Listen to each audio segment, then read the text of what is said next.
A friend come over the other day and he was saying, why do you use this big analog console? Why do you use these big analog synths? You could save time and space with just mixing inside the box, with doing things on the computer, with a digital console. And quite frankly, he's right. This and all this stuff could be replicated. I'd say almost all of it can be replicated inside my DAW. But that's not why I use all this stuff. There are two main reasons why I use all this analog gear.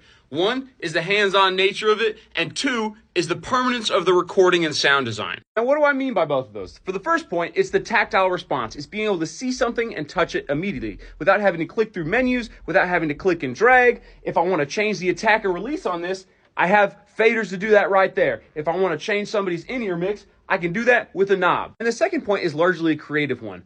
When I record with these analog synthesizers, with these analog effects, it's permanent. It's printed like that. You can't affect it in post. You can't change it outside of doing things to that already affected track. Now, sometimes it sucks. Sometimes you make a mistake. Sometimes you miss a buzz that you didn't want to be there, but it's just really prevalent in the track. But for me, that makes it so much more intentional and careful as I go through the course of sound designing and recording. Recording MIDI and then sitting there scrolling through presets is just a nightmare to me. But with this, I record the part and it's there. I have to make the decisions while recording instead of make the decisions after. And that point right there is what personally benefits me in the creative and recording process. So that age-old debate of whether digital or analog sounds better, I don't care. I like how my gear sounds. It sounds alive to me and it sounds imperfect. I want my gear to sound imperfect. I don't want cleanliness. Because at the end of the day, I'm a human and I want to listen to human music. I want to make human music.